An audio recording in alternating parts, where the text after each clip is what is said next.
नमः संस्कृताय। तो मेरे प्यारे बच्चों, आज संस्कृत का दूसरा दिन है और हम लोग आज पाटलिपुत्र वैभवम पढ़ेंगे। पाटलिपुत्र वैभवम अर्थात पटना की संपदा, पटना का प्रभुत्व, इसके बारे में जानेंगे। तो देखिए, पाटलिपुत्र जो है बिहार की राजधानी है और ये हमेशा से ही अति उत्कृष्ट शिक्षा व्यवस्था रखते आया है। आपको बता दें कि बहुत पहले यानी बुद्ध काल में ही भगवान बुद्ध भी यहाँ आए, बोधगया में शिक्षा प्राप्त किए।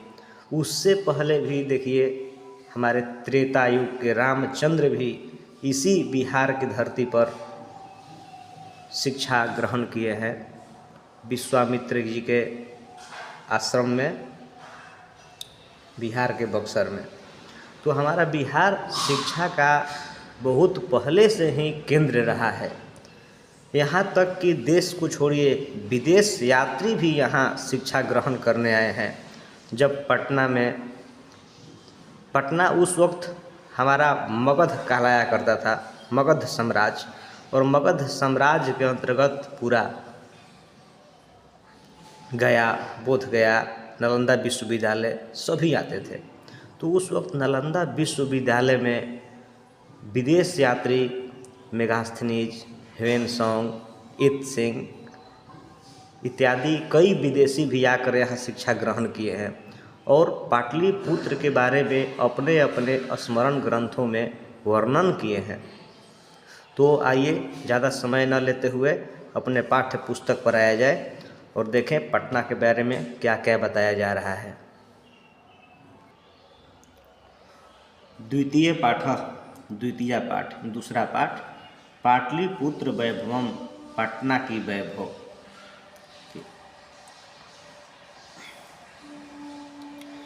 बिहार राज्यस्य राजधानी नगरम पाटलिपुत्रम सर्वेषु कालेषु महत्वं धारयत। अर्थात बिहार राज्य के राजधानी नगर पाटलिपुत्रम सर्वेषु कालेषु, सभी कालों से महत्वं धारयत, महत्व धारण किए हुए है।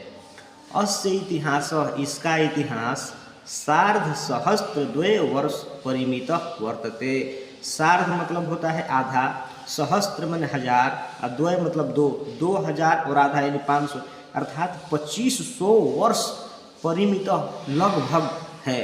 परिमित माने आसपास। तो इसका इतिहास अर्थात पाटलिपुत्र का इतिहास बताते हैं कि लगभग 2500 वर्ष पुराना है। अत्र धार्मिक क्षेत्रम, राजनीतिक क्षेत्रम, उद्योग क्षेत्रम च विशेषणम ध्यान आकर्षणम। यहाँ अत्र मतलब यहाँ धार्मिक क्षेत्र, राजनीतिक क्षेत्र और उद्योग क्षेत्र विशेष रूप से ध्यान आकर्षण के योग हैं, आकर्षणीय हैं। अब देखिए यहाँ पूछ देगा क्वेश्चन में कि पाटलिपुत्र का इतिहास कितना वर्ष पुराना है। दे देगा ऑप्शन में 500 वर्ष, 2000 वर्ष, 1500 वर्ष, 2500 वर्ष। तो क्या मारेंगे? 2500 वर्ष। बिहार राज्य की राजधानी कहाँ है? तो पटना। ठीक। सर्वेषु कालेषु, सभी कालों में कौन महत्व धारण किए हुए है? तो पाटलिपुत्र। आ जाइए आगे देखिए। वैदेशिक यात्रीगण मेगास्थनीज, फाहियान, ह्वेनसांग, इत-सिंह प्रभृत्य पाटलिपुत्रस्य वर्णनम स्व संस्मरण ग्रंथेषु चक्रु। यानी बोल रहा है कि वैदेशिक यात्री, विदेशी यात्री मेगास्थनीज, फाहियान, ह्वेनसांग, इत-सिंह सभी अपने अपने स्मरण ग्रंथ में इसका वर्णन किए हैं। पाठे अस्मिन् पाटलिपुत्रस्य वैभवम, पाटलिपुत्र वैभवस्य सामान्य परिचयो वर्तते। पाठे अस्मिन् यानी इस पाठ में पाटलिपुत्र के वैभव का समान परिचय दिया गया है, बतलाया गया है। आइए आगे देखते हैं। ये पटना का अपना गोल घर है, गोलम गृहम प्राचीनेषु भारतीयेषु नगरेषु अन्यतमं पाटलिपुत्र अनुगंगम वसत विचित्रम महानगरम बभुव। प्राचीनेषु भारतीयेषु, प्राचीन भारतीय नगरों में, नगरेषु अन्यतमम यहाँ संधि हुआ है, तो प्राचीन भारतीय नगरों में एक, अन्यतमम मतलब एक, पाटलिपुत्र यानी पटना, अनुगंगम यानी गंगा के किनारे, वसत विचित्रम महानगरम बभुव यानी कि बसा हुआ एक महानगर यानी विचित्र महानगर है। प्राचीन काल में के नगरों में पटना गंगा के किनारे वसा हुआ एक महानगर है हुआ। तद विषय यानी इसके विषय में दामोदर गुप्तो नाम कवि कूटनिम्ताख्ये काव्ये कथयति। इसके विषय में दामोदर गुप्त नाम का कवि अपनी ग्रंथ कूटनिम्ताख काव्य में कहते हैं। अब यहाँ क्वेश्चन आ सकता है कि कूटनिम्ताख किसने लिखा, तो दामोदर गुप्त ने, या दामोदर गुप्त की रचना कौन सी की है, तो कूटनिम्ताख। तो कहते हैं अस्ति महितल तिलकम सरस्वती कुलगृहम महानगरम नामना पाटलिपुत्रम परिभूत पुरंदर स्थानम। अस्ति महितल तिलकम, मही मतलब होता है पृथ्वी, पृथ्वी का यह तिलक है, और सरस्वती का कुलगृह यानी अपना घर है, महानगरम यह महानगर यानी पटना को बताया गया है कि यह पृथ्वी का तिलक, तिलक जानते हैं कहाँ होता है, सबसे ऊपर, तो पृथ्वी का यह सबसे ऊपरी भाग किस क्षेत्र में, शिक्षा क्षेत्र में। सरस्वती का कुलगृह यानी सरस्वती विद्या का भंडार घर है यह नगर, नामना जो नाम से क्या है, पाटलिपुत्रम, परिभूत पुरंदर स्थानम। देखिए परिभूत पुरंदर मतलब होता है इंद्र, यानी इंद्र के स्थान से भी यह सर्वोपरि इसको बताया गया है पाटलिपुत्र को।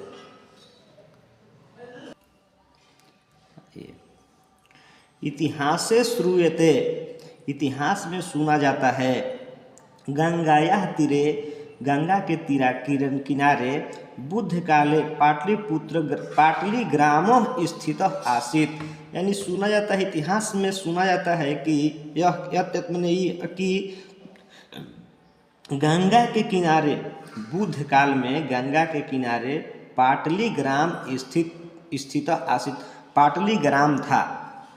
ठीक, यत्र च भगवान, जहाँ भगवान बुद्ध बहुकृत्वा समागत, जहाँ भगवान बुद्ध बहुत बार आए हैं। तेन कथितम आस्ति आसित, तेन कथितम आस्ति, तेन मन उनके द्वारा कहा जाता था, यद यह ग्रामोऽयं महानगरम भविष्यति, कि यह ग्राम ही अयम ग्रामोऽयं ग्राम ही महानगर भविष्यति यानी होगा, किंतु कालहस्य अग्निदाहस्य जलपुरस्य च भयात् सर्वदा आक्रांतम भविष्यति, किंतु कलह से यानी लड़ाई झगड़ा से, अग्निदाह से, जलपुर से यानी बाढ़ से हमेशा यह घिरा हुआ रहेगा, हमेशा भय से घिरा हुआ, आक्रांतम मतलब घिरा हुआ, सर्वदा यानी हमेशा आक्रांतम घिरा रहेगा, किस किस से, तो बाढ़ से, अग्निदाह से और कलह से, लड़ाई झगड़ा से। कालांतरेण यानी कुछ समय बाद, यानी समय के पश्चात, पाटलिग्राम एवं पाटलिपुत्रम इति कथित, समय के बाद पाटलिग्राम ही था जो पटना के नाम से, पाटलिपुत्र के नाम से प्रसिद्ध हो गया। चंद्रगुप्त मौर्यस्य, चंद्रगुप्त मौर्य के काल में इस नगर का, अस्य नगरस्य शोभा रक्षा व्यवस्था च अति उत्कृष्टा आसीत् इति यूनान राजदूतः मेगास्थनीज स्वसंस्मरणेषु निरूपयति, यानी कहता है इसमें कि चंद्रगुप्त मौर्य के काल में इस नगर की शोभा रक्षा व्यवस्था, शोभा और रक्षा व्यवस्था, च मतलब और, शोभा और रक्षा व्यवस्था अति उत्कृष्ट था, आसीत इति मैंने अति उत्कृष्ट था। यूनान राजदूत ऐसा, इति मैंने ऐसा, यूनान राजदूत मेगास्थनीज स्वसंस्मरणेषु निरूपयति, वह अपने स्मरण ग्रंथों में लिखते हैं, निरूपित करते हैं। अब यहाँ पर क्वेश्चन आ सकता है बच्चों कि यूनान का राजदूत कौन था, तो मेगास्थनीज। ठीक, ये भी आ सकता है कि मेगास्थनीज किसके काल में आया था, तो चंद्रगुप्त मौर्य के काल में आ सकता है क्वेश्चन। ठीक, अब ये भी पूछ सकता है कि चंद्रगुप्त मौर्य के काल में इस नगर की शोभा व्यवस्था कैसी थी, तो अति उत्कृष्ट। कैसा था? अति उत्कृष्ट। ठीक, यह आ सकता है यहाँ पर भी कि भगवान बुद्ध कहाँ बार बार आए, तो पाटलिग्राम। पाटलिग्राम में यहाँ भगवान बहुत बार आए हैं। अब आगे देखिए, अस्य नगरस्य, इस नगर की, अस्य मतलब इस नगर की, वैभवम प्रियदर्शिन अशोकस्य समय सुतराम समृद्धम, यानी कहता है कि अस्य नगरस्य, इस नगर की वैभव यानी खुशहाली, प्रियदर्शिन अशोकस्य, प्रियदर्शिन अशोक के समय, अशोक को प्रियदर्शी कहा जाता है तो इनका नाम है प्रियदर्शी अशोक के समय, सुतराम समृद्धम यानी और भी अच्छा हो गया था। बहुकालम पाटलिपुत्रस्य प्राचीना सरस्वती परंपरा प्रवर्तयति राजशेखर स्वकाव्य मीमांसा नामके कवि शिक्षा प्रमुख ग्रंथे सादरम स्मरति। बहुत काल पाटलिपुत्र से, पाटलिपुत्र के, बहुकालम यानी बहुत पहले, पाटलिपुत्र के प्राचीना सरस्वती परंपरा यानी कि प्राचीन सरस्वती परंपरा को प्राप्त करते हैं राजशेखर अपने काव्य मीमांसा, स्वकाव्य मीमांसा, अपने काव्य मीमांसा में कहते हैं। अच्छा, काव्य मीमांसा सकते हैं, काव्य मीमांसा क्यों, किसने लिखा, तो राजशेखर ने। काव्य मीमांसा कैसा ग्रंथ है, तो कवि शिक्षा प्रमुख ग्रंथ है। और ये कहते हैं कि अत्र उपवर्ष वर्षाविह, अत्र उपवर्ष वर्षाविह पाणिनि पिंगलाविह व्यांगी वर रुचि पतंजलि यह परीक्षिता ख्याति उपजगमु। कौन कहते हैं? राजशेखर। क्या कहते हैं कि अत्र वर्ष वर्षाविह, यानी कि यहाँ वर्षों वर्ष पहले पाणिनि पिंगल व्याधि इत्यादि वर रुचि पतंजलि यहाँ परीक्षिता हुए, यानी कि यहाँ पढ़ाई करके जग में ख्याति उपजगमु, जग में ख्याति प्राप्त किए। यहीं से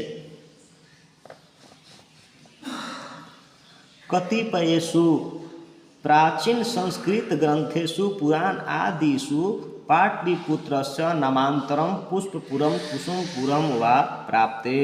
कतिपयेषु यानी कहीं कहीं प्राचीन ग्रंथों में, कहीं कहीं प्राचीन ग्रंथों पुराण आदि में पाटलिपुत्र का नामांतर यानी दूसरा नाम पुष्पपुर, कुसुमपुर भी प्राप्त होता है। अब बोल देगा पाटलिपुत्र का अन्य नाम क्या है, तो पुष्पपुर या कुसुमपुर, पुष्पपुर या कुसुमपुर। अनेन ज्ञायते, इससे ज्ञात होता है कि यह कि नगरस्य अस्य समीपे पुष्पानां बहुल उत्पादनम भवति स्म, कि यहाँ इस नगर के समीप यानी आसपास पुष्पों का, पुष्पा नाम से बालका नाम, तो बालकों का, तो पुष्पा नाम यानी पुष्पों का, पुष्पा वो मत समझ लीजिएगा, पुष्पा नाम यानी पुष्पों का बहुलम उत्पादनम भवति, यहाँ बहुत उत्पादन होता था। पाटलिपुत्रम इति शब्दो अपि पाटल पुष्पानां पुतलिका रचनायाम आश्रितः प्रचलिता। पाटलिपुत्रम इति, पाटलिपुत्र है जो शब्द पाटल पुष्पानाम पुतलिका रचनाम आश्रित प्रचलिता, यानी कि पाटल पुष्पों के पुतलिका रचना के अनुसार इसका नाम प्रचलित हुआ। अब आ जाएगा बच्चों कि पाटलिपुत्र किससे उत्पन्न हुआ, तो पाटल पुष्प से, पाटल पुष्प से। ठीक, शरत काल में नगरे अस्मिन् कौमुदी महोत्सव इति महान समारोह गुप्त वंश शासन काले अतीव प्रचलित, यानी कि शरत काल में इस नगर में कौमुदी महोत्सव अति इति ऐसा महान समारोह गुप्त वंश शासन काल में बहुत प्रचलित था। अब आ जाएगा कि कौमुदी महोत्सव किस शासन काल में प्रचलित था, तो गुप्त शासन काल में। कौमुदी महोत्सव किस ऋतु में मनाया जाता है, तो शरद काल, शरद ऋतु में। यहाँ से 2 क्वेश्चन आ सकते हैं। तत्र सर्वे जना आनंद मग्ना बभूव, अभुवन, वहाँ सभी जन, तब जब मनाया जाता था तब सभी जन सभी लोग आनंद अभुवन यानी कि आनंदमय हो जाते थे। संप्रति आज दुर्गा पूजा अवसरे तादृश एवं समारोह दृश्यते। आज दुर्गा पूजा के अवसर पर कुछ कुछ वैसा ही समारोह देखने को मिलता है। कालचक्रवशाद यद्यपि मध्यकाले पाटलिपुत्रम वर्ष सहस्त्र परिमितम जीर्णताम अभूव। काल चक्रवशाद यानी काल चक्रवशाद यानी कि काल चक्र के कारण, यानी समय के कारण होता है ना कि किसी का समय खराब चल रहा है, तो वही समय के खराब होने के कारण यद्यपि भले ही मध्यकाल में यानी कि पाटलिपुत्र वर्ष सहस्त्र मतलब 1000 वर्ष माने 1000 के लगभग जीर्णताम भूव, यानी कि इसका जो रक्षा व्यवस्था है 1000 तक लगभग जीर्णताम यानी कि जैसे तैसे चली। तस् संकेत, इसका संकेत भी जो है यानी कि 1000 वर्ष पहले जैसे तैसे चली, इसका संकेत अनेकेषु साहित्य ग्रंथेषु मुद्रा राक्षस आदि लभ्यते, यानी कि अनेक साहित्य ग्रंथ में जैसे मुद्रा राक्षस आदि में प्राप्त होते हैं। अब आ जाएगा मुद्रा राक्षस। मुद्रा राक्षस के लेखक कौन है? तो विशाख दत्त हैं। मुद्रा राक्षस के लेखक विशाख दत्त हैं, प्राप्त होता है। मुगल वंश काले अस नगर से समुद्धारो जात। अब जो जीर्णता पूर्व था यानी कि जैसे तैसे, वो मुगल वंश के काल में इस नगर का समुद्धार जाता, इसका समुद्धार हुआ यानी कि बनाया गया फिर से। आंग्ल शासन काले च पाटलिपुत्र से सुतराम विकासो जात। आंग्ल शासन काले यानी अंग्रेज के शासन काल में, ठीक, इसका पाटलिपुत्र के सुतराम यानी कि बहुत विकास हुआ। नगरम इदम मध्यकाले एवं पटनेति नामना प्रसिद्धम गात। नगरम इदम, इस नगर का मध्यकाल में ही पटनेति नामना प्रसिद्धम गात, पटना के नाम से प्रसिद्ध हुआ मध्यकाल में। अब आज कि पटना नाम किस काल में प्रसिद्ध हुआ? तो मध्यकाल में। अयम च शब्द पतनम इति शब्दात निर्गत। यो पटनेति जो शब्द है पतनम इति यानी पतनम शब्द से, शब्दात मतलब शब्द से, बालकात तो बालक से, तो शब्दात मतलब शब्द से निर्गत निकला हुआ है। नगरस्य पालिका देवी पटन देवी अद्यपि पूज्यते, यानी कि नगर की पालिका देवी, नगर की जो पालने वाली, पोषने वाली, देखने वाली, रक्षा व्यवस्था करने वाली वो देवी है, उनका नाम पटना देवी, पटन देवी अद्यपि पूजित, आज ही पूजी जाती है। आज ही पटना में पटन देवी हैं। आगे देखिए, अब संप्रति पाटलिपुत्रम यानी आज, पाटलिपुत्रम यानी पटना नाम नगरम, ठीक, अति विशालम वर्तते। आज की जो पटना है अति विशाल है, बहुत बड़ी हो गई है। बिहार से राजधानी च अस्ति, और बिहार की राजधानी भी है। अनुदिनम नगर से विस्तार भवति, यानी कि दिनों दिन इस नगर की विस्तार बढ़ती जा रही है। विस्तारम होती, विस्तार बढ़ती जा रही है। अश्व उत्तर श्याम, यानी कि इसके उत्तर दिशा में गंगा नदी प्रवहती, यानी इसके उत्तर दिशा में गंगा नदी प्रवाहित होती है, बहती है। किसके उत्तर दिशा में? तो पटना के। यानी पूछ सकता है यहाँ से क्वेश्चन कि पटना किस नदी के किनारे बसा है? तो गंगा नदी के किनारे बसा हुआ है, ठीक। गंगा नदी पटना के किस दिशा में है? तो उत्तर दिशा में। या ऐसे क्वेश्चन घुमा कर पूछ सकता है कि गंगा के किस छोर पर पटना है? तो गंगा के किस छोर पर? दक्षिणी छोर पर, ठीक, क्योंकि पटना की उत्तरी दिशा में जब गंगा है तो गंगा के दक्षिण दिशा में पटना होगा। आइए आगे।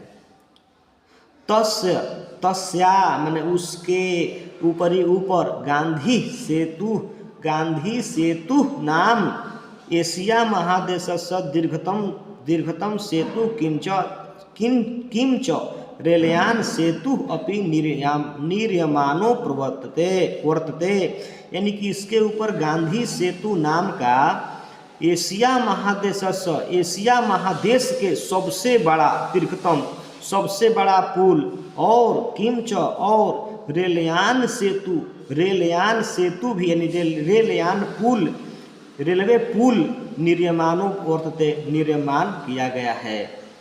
नगरे अस्मिन इस नगर में उत्कृष्ट संग्रहालय उत्कृष्ट यानी बड़े बड़े संग्रहालय उच्च न्यायालय सचिवालय गोलगृहम तारामंडलम जैविकोद्यानम मौर्यकालिक अवशेष महावीर मंदिरम इति एते दर्शनीया संति। बोल रहा है कि नगरे अस्मिन उत्कृष्ट यानी इस नगर में अति उत्कृष्ट क्या क्या है तो संग्रहालय है उच्च न्यायालय सचिवालय सभी पटना में है। गोलघर आ जाएगा कि गोलघर कहाँ है तो पटना में। ठीक, जैविक मौर्यकालिक अवशेष यहाँ पर भी अवस्थित हैं। प्राचीन पटना नगरे सिख संप्रदायस्य पूजनीयम स्थलम दशम गुरु गोविंद सिंहस्य जन्मस्थानम गुरुद्वार इति नामना प्रसिद्धम वर्तते।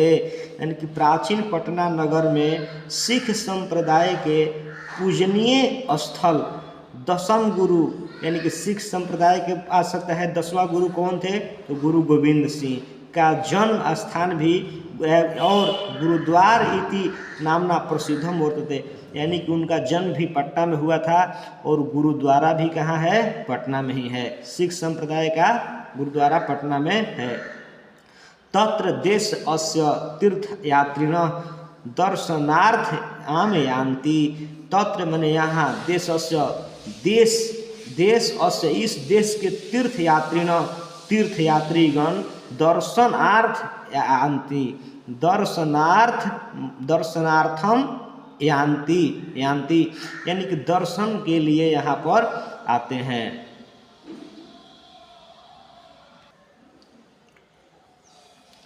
एवं पाटलिपुत्रम प्राचीन कालात् अद्यावधि विभिन्नेषु क्षेत्रेषु वैभवं धारयति सर्वं च संकलित रूपेण संग्रहालय दर्शनमिति। एवं इस प्रकार पाटलिपुत्र प्राचीन काल से लेकर अद्यावधि आज भी विभिन्नेषु क्षेत्रेषु विभिन्न क्षेत्रों में वैभव धारण किए हुए है। जो सर्वम च संकलित रूपेण सभी संकलित रूप से संग्रहालय में दर्शन के रूप में है। पर्यटन मानचित्रे नगरम इदम महत्वपूर्णम। पर्यटन के मानचित्र पर यानी कि जो हमारा ग्लोब होता है ना उस पर भी नगरम इदम इस नगर का महत्वपूर्ण स्थान है महत्वपूर्ण इसका रेखांकित चित्र है। किस पर तो पर्यटन मानचित्र पर। अब आइए आगे कुछ प्रश्न उत्तर कर लेते हैं। पाटलिपुत्र वैभवम सिखों के 10वें गुरु कौन थे तो गुरु गोविंद सिंह। ऐसा बच्चों महत्वपूर्ण प्रश्न है इसलिए इसको अच्छे से याद कर लेना। सब ऑब्जेक्टिव क्वेश्चन है। नगरस्य पालिका देवी का अस्ति। नगर की जो पालिका देवी कौन है पहले बता चुके हैं पटन देवी। दामोदर गुप्त ने किस काव्य की रचना की कूटनीम ताक। आइए जल्दी देख लेते हैं। काव्य मीमांसा नामक ग्रंथ किसने लिखा राजशेखर। इंडिका नामक ग्रंथ किसने लिखा मेगास्थनीज। मुद्रा राक्षस की रचना किसने की तो विशाख दत्त। पटना का इतिहास कितना वर्ष पुराना है तो 2500 वर्ष। पाटलिपुत्र किस प्रांत की राजधानी थी या है तो बिहार। ठीक, बुद्ध के समय में पाटलिपुत्र का क्या नाम था पाटलीग्राम। पाटलिपुत्र पटना के नाम से कब से प्रसिद्ध हुआ तो मध्यकाल से। सुतराम समृद्धम राजा अशोक के समय पटना नगर की वैभव कैसा था तो सुतराम समृद्धम बहुत अच्छा था। आइए अगला देख लेते हैं पाठ क्वेश्चन पाठ का। देखिए मेरे प्यारे बच्चों बिहार के किस नगर में गोलघर है। बिहार के किस नगर में गोलघर है तो पाटलिपुत्र नगर में। आगे है 13 नंबर। पाटल पुष्पों की पुतलिका रचना के आधार पर पटना का कौन सा नाम है तो पाटलिपुत्र। यूनान का राजदूत कौन था मेगास्थनीज। कौमुदी महोत्सव किस ऋतु में मनाया जाता है तो शरद ऋतु में पहले ही बताए थे। गुरु गोविंद सिंह का जन्म स्थान कहाँ है पाटलिपुत्र। किसके काल में पाटलिपुत्र की रक्षा व्यवस्था अति उत्कृष्ट थी तो चंद्रगुप्त मौर्य के। मेगास्थनीज किसके समय पटना आया था? चंद्रगुप्त मौर्य के। पटना में गंगा नदी पर कौन सेतु है? गांधी सेतु। पटना के किस दिशा में गंगा बहती है? उत्तर दिशा में। परिभूत पुरंदर स्थानम की संज्ञा किसे दी गई है? तो पाटलिपुत्र नगर को। कौमुदी महोत्सव किसके शासनकाल में अति प्रचलित था? तो गुप्त शासनकाल में। 23 नंबर है, गुरु गोविंद सिंह किस धर्म के गुरु थे? सिख। पाटलिपुत्र वैभवम पाठ में किस शहर का वर्णन है? तो पटना। सरस्वती का कुल गृह कौन सा महानगर है? महानगर था पाटलिपुत्र। पटना शब्द किस शब्द से बना है? पतनम। पाटलिपुत्र किस नगर के किनारे अवस्थित है? गंगा नदी। काल चक्र के कारण कितने वर्ष तक मध्यकाल में पटना की स्थिति जर्जर रही? 1000 वर्ष तक। पाटलिपुत्र वैभवम का अर्थ क्या होता है? पाटलिपुत्र का वैभव अर्थात संपदा। पाटलिपुत्र वैभवम का कवि कौन है? कोई नहीं, क्योंकि यह एक निबंध है। पाटलिपुत्रम कस्या तटे अस्ति? पाटलिपुत्र किसके तट पर है? तो गंगायाः तटे, गंगा के तट पर। पृथ्वी का तिलक किसे कहा गया है? पाटलिपुत्र को।